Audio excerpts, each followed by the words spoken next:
Boa noite. Quando o assunto é violência contra a mulher, os dados são alarmantes. Segundo a Organização Mundial de Saúde, o Brasil é o 5º país onde as mulheres mais sofrem violência doméstica e morrem. E o 12º Anuário de Segurança Pública, divulgado neste ano, aponta que em 2017 foram registrados mais de 220 mil casos de violência contra a mulher em todo o país e mais de 1.000 casos de feminicídio. E é sobre esse tema que vamos falar no Jornal da UFO de hoje.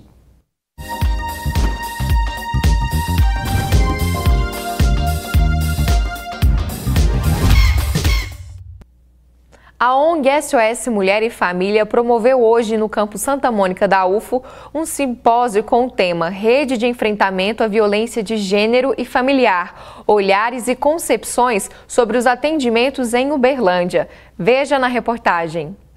Isso vai passar. Porque ela simplesmente não vai embora. Culpa.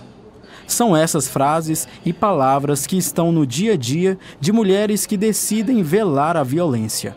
É muito comum, apesar de contraditório, né? O que a gente percebe nos casos que a gente atende é que a mulher vive um impasse, ela vive um conflito, né? No sentido de que, ao mesmo tempo, ela construiu um projeto de vida ou tem um projeto de vida com uma pessoa com a qual ela se vinculou, tem filhos, tem toda uma expectativa de uma convivência que seja saudável e, paralelamente, o processo de violência vai se instalando, né? Então, o que a gente geralmente recebe enquanto demanda são pessoas, mulheres principalmente, divididas, né? Incomodadas pelo fato de sentirem a vontade de que o relacionamento melhore, mas não conseguindo estabelecer estratégias para que isso de fato aconteça. De acordo com o 12º Anuário de Segurança Pública, divulgados neste ano sobre os dados de 2017, mais de 220 mil casos de violência doméstica foram registrados no país. Já segundo o mapa da violência, o Brasil ocupa o 5º lugar de país com mais casos de feminicídio.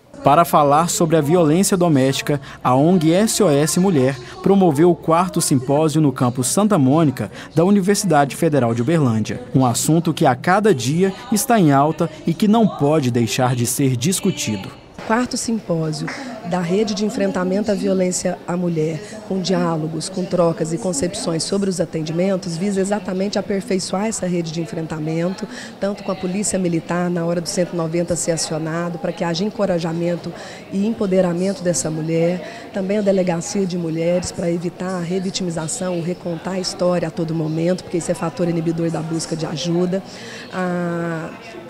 o Ministério Público nesse sentido, o Judiciário também, colocando a medida protetiva para que o autor da violência fique afastado dessa mulher. O apoio à mulher é essencial em qualquer situação de violência.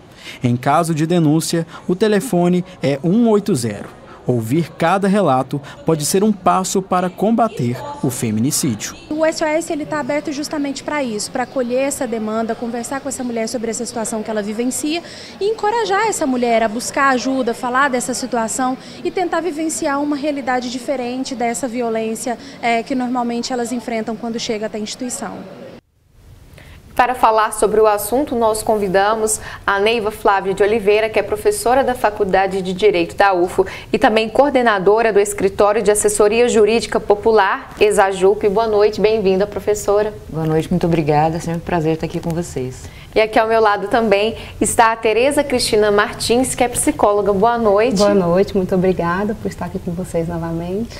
Nós então começamos a falar desse tema que infelizmente é algo atual e crescente no nosso país. Sim. Professora, esse dado do Brasil ocupar o 5º lugar no ranking quando o assunto é feminicídio é algo muito sério. O que a legislação hoje prevê sobre esse assunto? 5º e ele está caminhando para ser 4º. Isso a gente precisa alertar. Que o Brasil responde por mais de 40% dos feminicídios da América Latina, né? São dados muito dramáticos. Na verdade, o feminicídio ele tem uma matriz muito importante que a gente registre, que é o seguinte: não se vê o assassino de mulheres como qualquer outro criminoso, né? Você vai achar o que furta, o que rouba, ou que mata em outras circunstâncias, ele é bandido. O que mata mulheres, não, ele só ama demais, coitado. Ele é uma ótima pessoa, mas ele ama demais. Então, essa complacência não é só da sociedade, essa complacência da sociedade e do sistema judiciário penal brasileiro, que sempre viu, e é histórico que nós temos no Brasil, o que nós tivemos, né, já não temos mais, não temos entre aspas, ainda surge um outro, a figura da legítima defesa da honra. O homem traído matava a mulher para defender a sua honra e era absolvido, né? Então, esse é um fato, e a Uberlândia tem um exemplo histórico disso, né? O Tubal Vilela da Silva, considerado um dos maiores heróis da cidade, que dá nome à principal praça da cidade, assassinou pelas costas com 3 tiros a mulher dele no quarto deles, grávida do filho dele, mãe de 2 crianças pequenas com 19 anos de idade. Ou seja, e alegou, né, violenta emoção. A violenta emoção, só que ele nem chamou pelo nome dela, tanto que ela nem viu quem o assassinou. E ele foi absolvido. E ele é considerado um herói. Então é isso que justifica e que faz com que a cada ano nós tenhamos mais e mais índices de feminicídios no Brasil. E nós vimos também na reportagem essa questão que às vezes a mulher carrega consigo o sentimento de culpa. Como lidar com isso? Sim, antes de como lidar, e aproveitando o que a professora trouxe, ser mulher, né, desde muito cedo, até muitas vezes pelos nossos pais e irmãos, a gente começa a internalizar que somos inadequadas, né? Verdade. O nosso jeito de se portar está inadequado, eu querer fazer uma atividade que não é própria para meninas. Então, esse senso de inadequação vai levando a mulher a construir uma autoestima baixíssima e, junto com essa autoestima baixa, um senso de menos-valia, ou seja, eu não tenho valor. Então, quando ela tem um homem que qualquer olhar que esse homem ofereça para ela, ainda que não seja um olhar de qualidade, né, um olhar que, né, ela mesma poderia, ao se ver no espelho, falar, nossa, como eu sou uma pessoa bacana, ela fica muitas vezes refém do olhar e da aprovação desse outro. E o outro, por estar neste lugar de privilégio, como a professora colocou desde, né? Ele joga com isso. Joga. Então, para essa mulher, né, agora respondendo a sua pergunta, como que ela lida com a culpa? A partir do momento em que ela, sem ajuda eu acho muito difícil, mas a partir do momento em que ela reconstrói esse valor, né, essa autoestima, e ela entende que ela não está inadequada, né? Então ela tem que buscar essas ferramentas, porque aí ela sai do jogo, porque eles jogam com isso o tempo todo. Então, se ela passou uma vida acreditando que ela era inadequada, ela pode até naquele momento da agressão ficar com raiva, e aí ficar ainda com o valor dela menor ainda, né? Eu apanhei.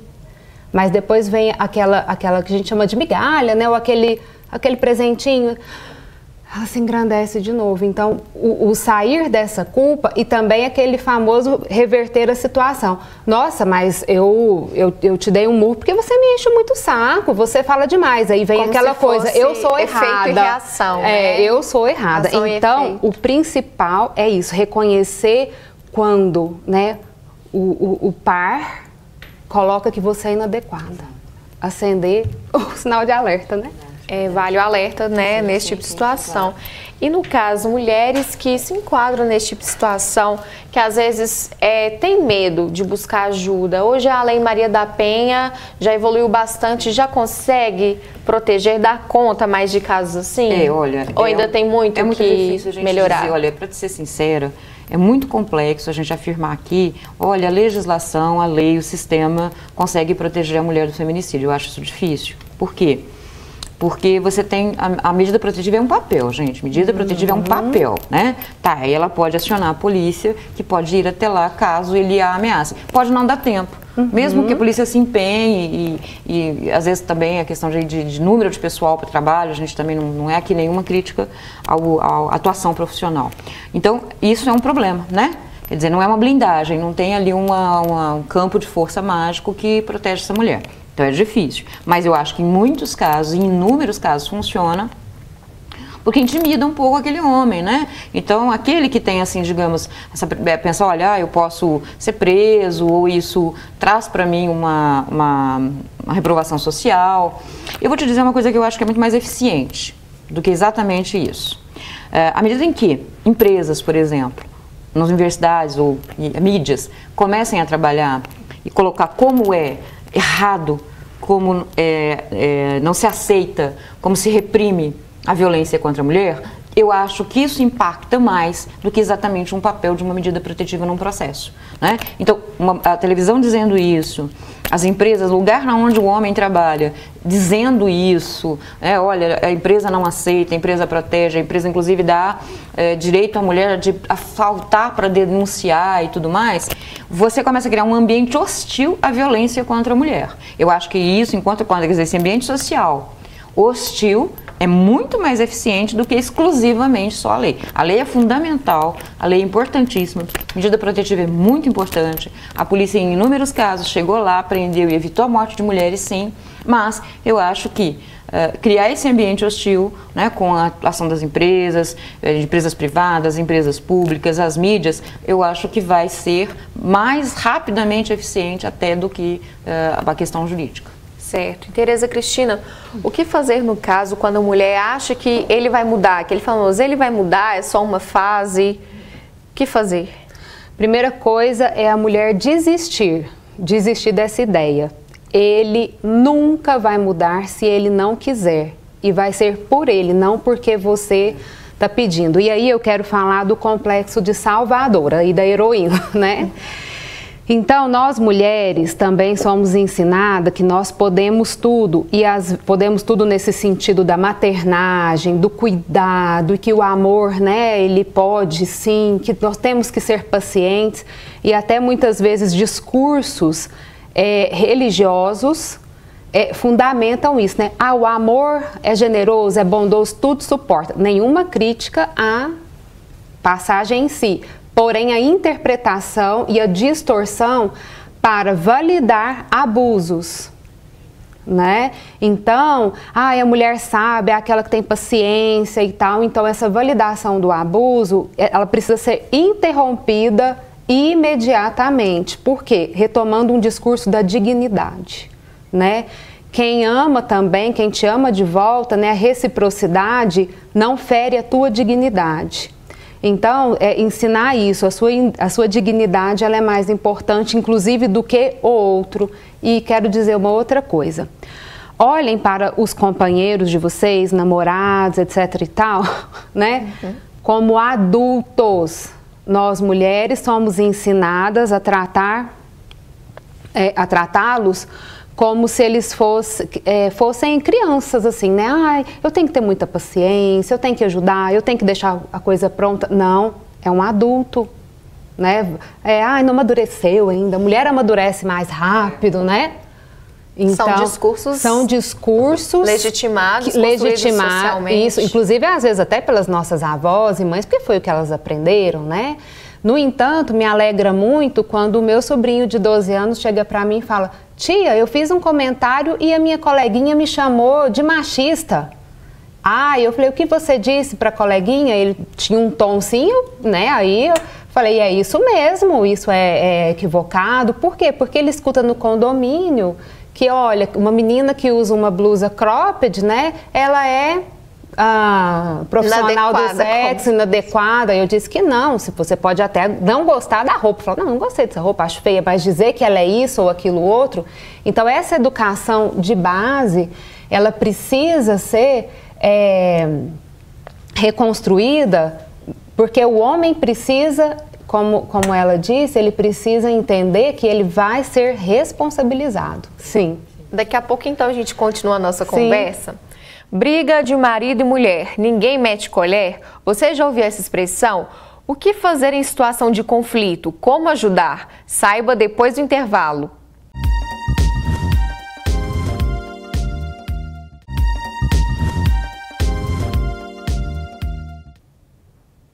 Estamos de volta e agora vamos saber como fica o tempo amanhã em Uberlândia e outras cidades da região.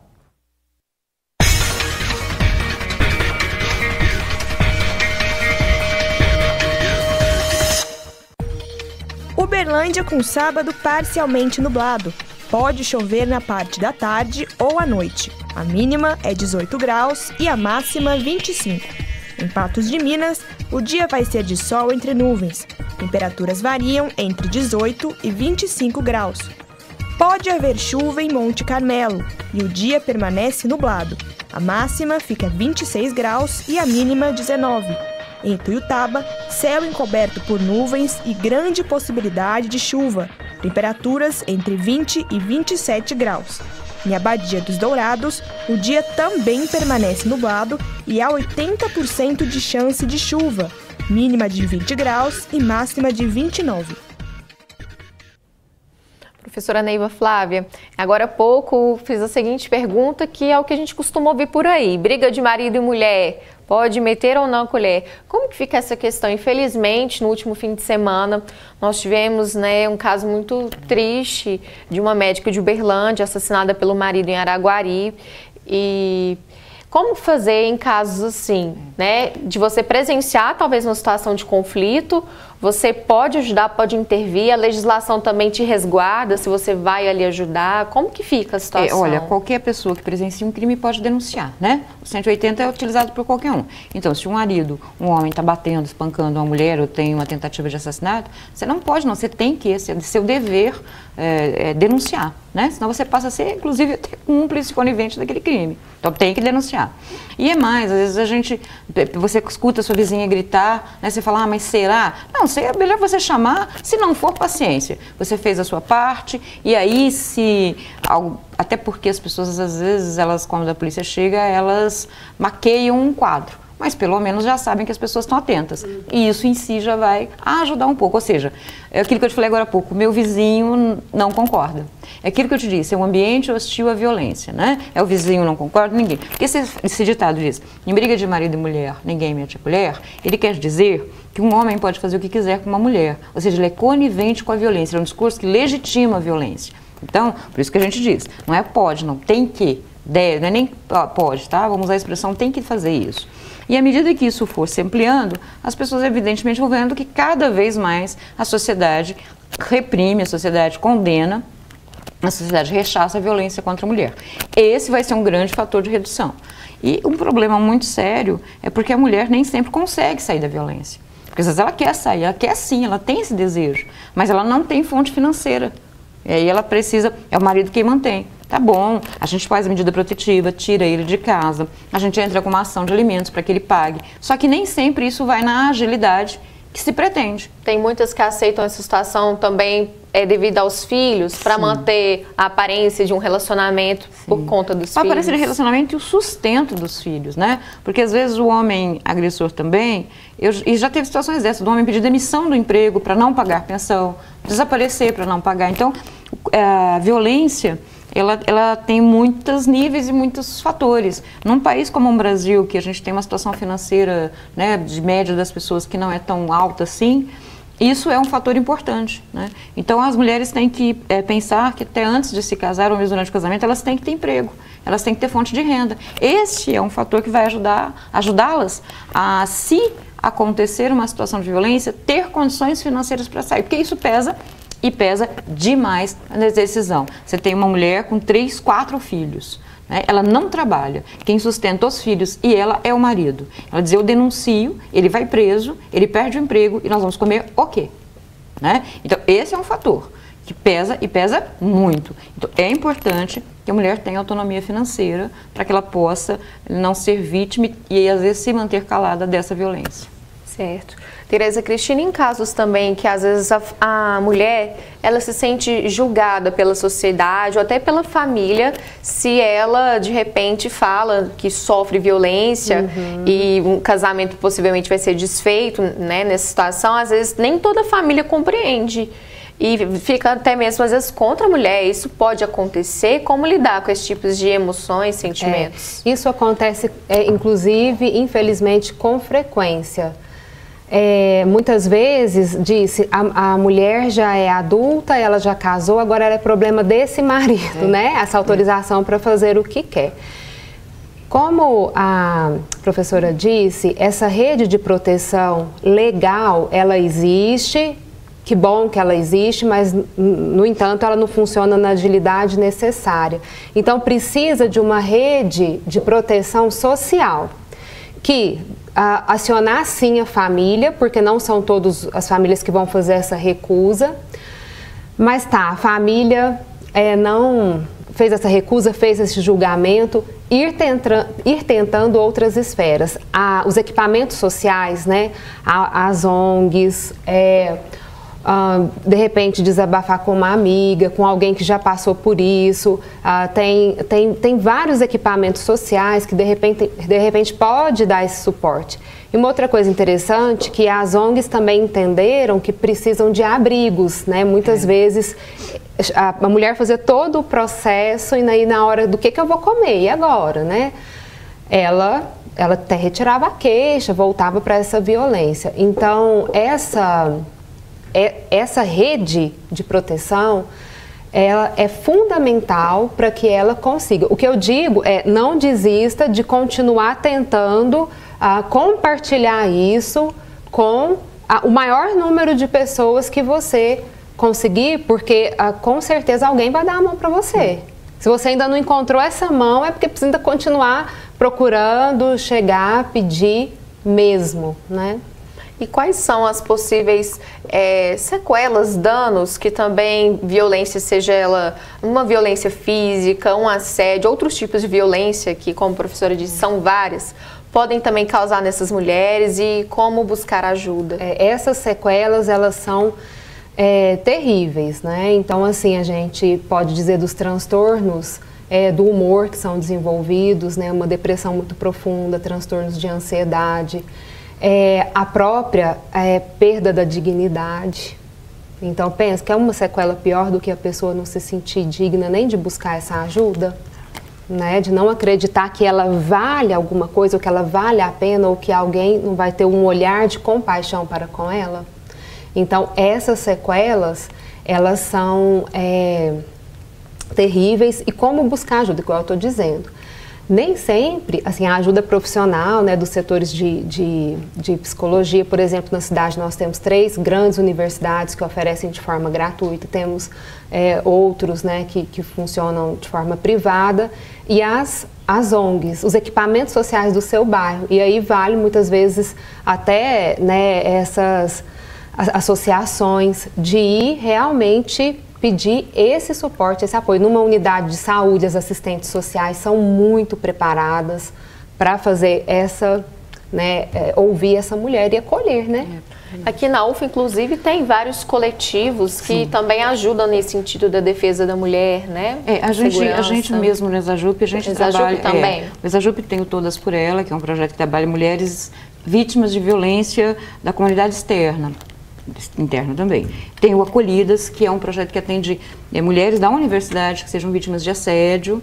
E a gente tem um projeto de pesquisa, né, de estudo, o Entre Irmãs, que estuda com as alunas, para as alunas saberem, porque o feminismo tem muita lenda urbana em cima. Então a gente trabalha com elas, porque isso também é uma maneira de dar a elas um fortalecimento enquanto estudantes, né? E é aquilo que eu te disse também. A universidade, por exemplo, teve 2 casos de 2 alunas assassinadas por alunos em relacionamentos abusivos, né? A Roberta e a Elisângela. A Roberta foi uma violência, ele massacrou a cabeça dela, né? A Elisângela também ele matou. E os 2, um está esperando o julgamento, o segundo julgamento em liberdade, o outro foi cumprir pena no Acre e vive a sua vida feliz, né? Nem sei como é que foi esse cumprimento de pena. E a universidade nunca fez nada pela memória dessas alunas também. É aquilo que eu volto a repetir. Enquanto nós desaparecemos com as vítimas e os algozes continuam a sua vida sendo valorizado pelas outras coisas que fazem, a violência vai continuar sendo velada e valorizada. Mulheres não valem a pena. A vida das mulheres não vale nada. Não vale nada. A menina morreu, mas daí, morrem tantas, né?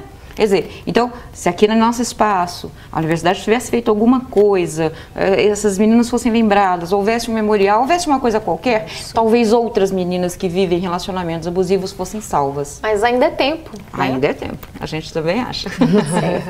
E também, por exemplo, Tereza Cristina, às vezes a mulher não tem com quem falar. Você disse, pode buscar ajuda na rede, né, com uma amiga. E se a mulher se abre para a família quer ajudar, o que fazer? A família também pode intervir? De que forma? Deve. Pode e deve. Qual o primeiro passo? Ela tem o dever, porque é muito curioso isso, né? Porque assim, o pedido de socorro, de repente, se a gente chega assim, eu tô muito mal, eu tô passando mal aqui, minha perna torceu, me leva para o hospital. Família move mundos e fundos, é uma coisa visível. Às vezes, quando é uma queixa subjetiva, é uma queixa que não é valorizada. Então, assim, não julgue e ajude. Não vamos discutir se é drama, se é exagero. Não. Depois, se for o caso, discuta, mas atenda o pedido de ajuda. Esse ponto que você falou é muito importante, porque a dor emocional, ela é tão ruim ou pior do que uma dor física. E nem sempre é reconhecida, né? Quantas mulheres não se suicidam? Sim. Então, valorizar sim esse pedido de ajuda, principalmente se não é uma dor aparente. Valorizar a queixa. Às vezes, outra coisa, se a mulher já fez um primeiro passo dessa denúncia e às vezes por medo ela até diz assim, eu vou voltar, não, eu vou para minha casa hoje com a minha filha, meu filho, a família é importante dizer, não, hoje você não vai, hoje você vai ficar aqui, porque às vezes é nessa volta para essa casa que acontece isso, né? Nós vamos buscar uma ajuda efetiva, nós estamos junto com você. Certo. Para a gente encerrar então, professora Neiva, o que fazer em caso de violência contra a mulher, tanto a mulher quanto a rede, a família? Vamos reforçar o número para denunciar, para pedir ajuda? Bom, o número é 180 da Polícia Militar. A gente tem também a Delegacia da Mulher. O nosso projeto, o Todas, funciona de terça e quinta à tarde, das 14 às 16h30, no Bloco 5V. Tem uma entrada pela Segismundo Pereira também. Todas serão muito bem-vindas e nós vamos tentar fazer o nosso melhor, né? Aquilo que a gente consegue fazer. E além da denúncia, eu queria aproveitar esse espaço aqui para pedir às empresas, para pedir a todo mundo que entre nessa luta conosco, né? Compre essa briga com a gente, vamos colocar cartazes contra a violência contra a mulher, vamos dizer que se uma mulher sofreu violência, essa empresa vai abonar a falta dela se ela precisar denunciar, se ela perdeu de trabalho dela, ela não vai ser prejudicada. Então eu acho que precisa dessa rede, que é uma rede, como você disse, muito bem, uma rede social. Então, empresas, a mídia fazendo esse papel maravilhoso, esse programa que vocês estão fazendo aqui, isso é super importante, ter mais. E a nossa cidade que retire da condição de herói um assassino, né? Tubaulera não é um herói, Tubaulera é um assassino. E é isso que ele deve ser, e é assim que ele deve ser colocado, e é assim que ele deve ser visto. E que nossa universidade também fale das nossas meninas que foram assassinadas, para que a memória delas não desapareça. Sim, acho que isso é importante. Ok. Hoje é sexta-feira, é o dia da nossa agenda cultural. O Junior Caritel já está aqui no estúdio junto com a gente, né, Caritel, para contar as novidades. O que tem para fazer na cidade esse fim de semana? Isso mesmo. Boa noite a todas. Boa noite. Bom, sexta-feira chegou e nós separamos algumas dicas para você aproveitar o fim de semana. Para quem gosta de música, a dica de hoje é o recital de piano com Maristela Alvim. O encontro é na Oficina Cultural a partir das 7h30 da noite. E na sexta também acontece o 16º concurso de piano Cora Pavan Caparelli. O festival vai ser no Teatro Municipal às 8 horas da noite. No sábado tem o Cineclube Cultura com o filme A Cor Púrpura. Quem quiser conferir, a atração é só aparecer na Oficina Cultural às 8 da noite. E no domingo, para quem gosta de dança, tem o Circuito de Dança Décio Marques Dandô. O encontro é no Teatro de Bolso, no Mercado Municipal, às 8 da noite. E se você não vai sair de casa nesse fim de semana e quer curtir tranquilo e em casa, olha só essas dicas. Ultimamente a série que eu ando assistindo é Riverdale. É uma série sobre mistérios, sobre um pessoal que está na escola, eles desvendam vários mistérios e também envolve romance, aventura, muitas coisas assim. Então, eu recomendo um grupo chamado Bronx, que é do pessoal da RI Inclusive, que eles vão estar tocando inclusive numa festa esse final de semana. E recomendo muito, quem quiser pode estar conferindo no YouTube, no SoundCloud e também no Spotify futuramente. Eu quero indicar o livro da Djamila Ribeiro, que fala O Lugar de Fala. Vem falar sobre a questão cultural, né, racial também, o preconceito. É um livro interessante, eu tô amando ler, né? Lógico, na perspectiva feminista, mas eu acho que é um livro indicado para todo mundo, né? Não só as mulheres, mas todo o público em geral. E a nossa agenda cultural fica por aqui. Um bom fim de semana para você e até mais. Um bom fim de semana para vocês também. Muito obrigada, Caritel. Falando então também agradecimento, quero agradecer a presença da Tereza Cristina. Uma boa noite. Boa noite. E você também, professora, obrigada pelas informações. Uma boa noite. Obrigada, eu que agradeço. Boa noite. O Jornal da UFO de hoje, então, termina agora. Para você, uma ótima noite e um excelente fim de semana.